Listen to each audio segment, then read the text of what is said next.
Киликия в огне. Союз крестоносцев Иерусалима и Антиохии единым фронтом идет на Тарсус. Армия Никейской империи, бывшая Византия, направляется на помощь. К сожалению для византийцев, Тарсус оказывается захваченным. Лидер Никейской армии разворачивает своих воинов и выступает к прочим владениям киликийцев, чтобы не дать крестоносцам взять еще один крупный город на севере от Тарсуса. Армия никейцев не была многочисленной. В ее составе было не более 4000 воинов, 4 подразделения кавалерии, 12 отрядов пехоты, среди которых копейщики и мечники, а также пикинеры и ударная пехота, и всего 2 отряда лучников. Друзья, 90% из вас смотрят ролики, что я делаю для вас, без подписки. Подпишись, я тебя не разочарую. Никейцы, не сбавляя темп, двигались к городу армян. Но они не догадывались, что им навстречу выступил барон с многотысячной Иерусалимской армией, численностью в 8000 бойцов. Крестоносцы были замечены слишком поздно. Гора, на которую взбирались никейцы, скрыла передвижение неприятеля. Крестоносцы объявились внезапно и уже на полном ходу двигались к марширующим византийцам. Командующий никейской армией не растерялся и быстро, остудив свой пыл, начал формировать оборонительные построения своего воинства.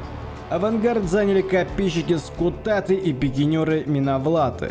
На флангах также были расставлены отряды копейщиков Великой Аллаги. Позади авангарда были расположены муртаты гвардейцы-лучники, элитнейшие из стрелковых подразделений никейцев. В резерве лидер обороны оставил ударную пехоту англоварягов, прикрыв тех по флангам кавалерии и стратиотов из халариев.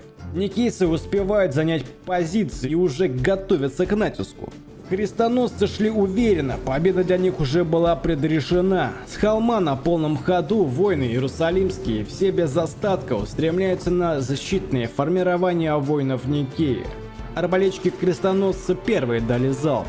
Тяжелые щиты скутатов укрывают никейцев от попаданий, однако не без ранений. Прежде чем пехота крестоносцев обрушилась на фаланги копий и пик воинов Никеи, кавалерия Иерусалимская обогнула позиции защитников с правого фланга и направилась к резервам в тылу Никейской армии. Схаларии, находящиеся в тылу, немедля сорвались с места и схлестнулись кавалерийскими пиками при натиске лоб в лоб.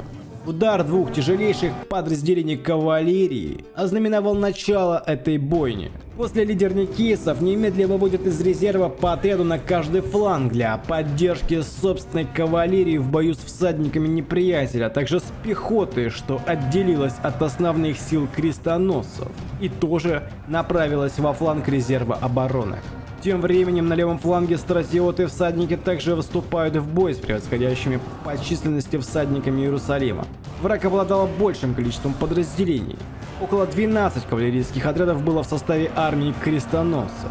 В центре же пехота крестоносцев наконец добирается до фаланг воинов Византии и под неистовым натиском, пытаясь миновать пики, нападает на щиты защитников. Пики не нанесли огромный вред крестоносцам. Ветераны множеств битв Иерусалимского королевства без труда ускользали от выпада пикинеров и сокращали свою дистанцию. Однако пики сыграли свою роль. Копейщики скутаты абсолютно не ощутили натиска от вражеской пехоты. Мертвой хваткой с крепостью щитов принялись воины Никеи сдерживать основные пехотные подразделения крестоносцев с минимальными потерями. Благодаря большой дистанции бою удается избежать больших потерь с обоих сторон. Эта схватка будет длительной. Все решит сражение на флангах. Тем временем по обеим сторонам флангов творился полный хаос и неразбериха. Лидер никейской армии выводит один отряд за другим, перекрывая пути для кавалерии крестоносцев, что не увязло боем с всадниками Никейской империи. За это пехоте приходится заплатить слишком много. Кавалерия Иерусалимского королевства натисками уносила жизни сотен бойцов Никеи. Воины не успевали выстроиться в стену щитов. Тяжелейшие кавалерийские пики входили в формацию защитников без труда, ломая строй одного отряда за другим. Всадники Никейской империи были заняты боем и не могли выйти из сражения, чтобы поддержать собственную пехоту.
Оба фланга трещат по швам. Воины Никейской империи со временем начинают утрачивать свои пики. Крестоносцы попросту вырывали их из рук, и чтобы не сломать стену щитов, некоторым из воинов Никеи приходилось ослаблять хватку. Тем самым крестоносцы понемногу сокращали дистанцию между своими воинами и бойцами Никейской империи. По флангам защитники также несут огромные потери. Удар крестоносцев был такой силы, что многие из отрядов спустя время оказались недееспособны и морально разбиты. Лидер армии Никейской империи, наблюдая за происходящим, а также за тем, как командующий крестоносцев, сломя голову, несется по позициям никейцев, участвуя при этом в сражении, решает и сам вступить в бой. Первым делом он направляется в тыл, где идет схватка между рыцарями Святого Лазаря и скутариями. Натиск в спину рыцарей-крестоносцев вынудил неприятеля бежать из боя.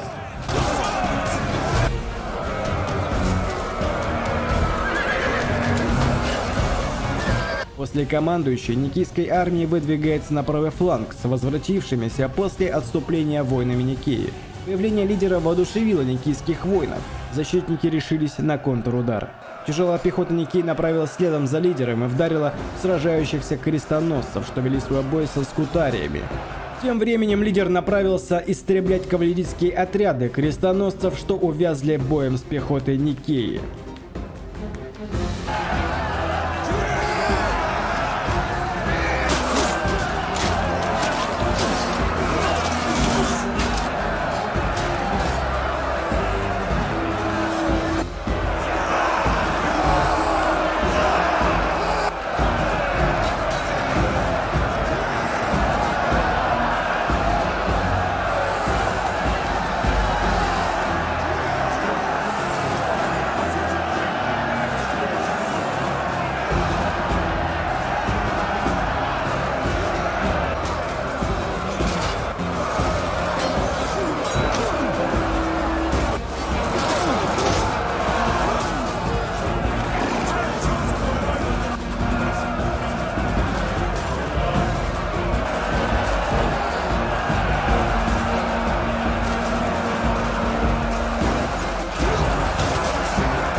Спустя время основной фронт утратил способность держать расстояние, и враг уже бил вовсю в щиты никейских воинов. В один момент образовалась брешь в авангарде защитников, куда и хлынули крестоносцы. На левом фланге врагу удается смять позиции никейских воинов. Благо гвардия лучников, находящаяся в тылу с опустевшими колчанами, взявшись за клинки и с щитами наперевес, направилась к неприятелю навстречу и отрезала их от удара в тыл авангарда. Лидеру никейской армии удается перевернуть исход боя на правом фланге, но отдав за это высокую цену.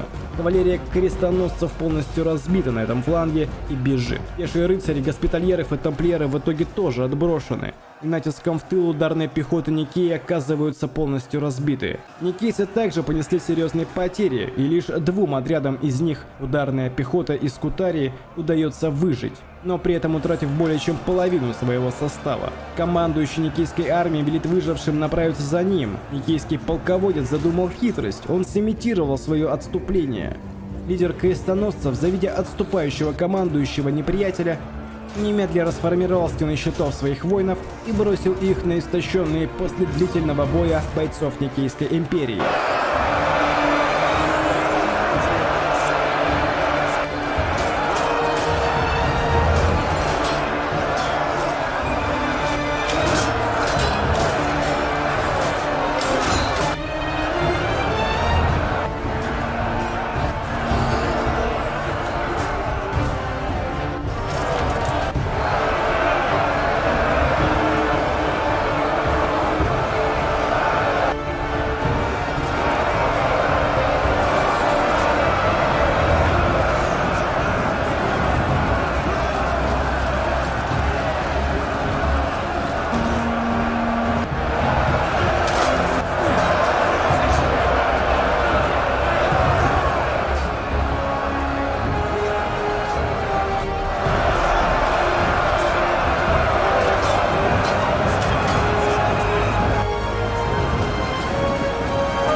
Крестоносцы с победой на уме накинулись на щиты защитников, позабыв о каком-либо прикрытии с флангов. Даже арбалетчики неприятеля утратили свою бдительность. Спустя время никийский полководец объявился с левого фланга, при этом поддержав уже сражающихся длительное время воинов Никеи, после чего занял возвышенность и с высоты командовал своими восстановившими силы подразделениями. Около 400 бойцов и 50 всадников Никейской империи ударили в тыл крестоносцев.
Командующий крестоносцев поздно понимает, что происходит, и бежит прямо из сражения. Крестоносцы, наблюдая за командующим, также бросили бороться с никийцами и побежали. Никийская империя утратила большую часть своей армии. Уцелело не больше 1000 воинов. Крестоносцы же потеряли 6000 из 8.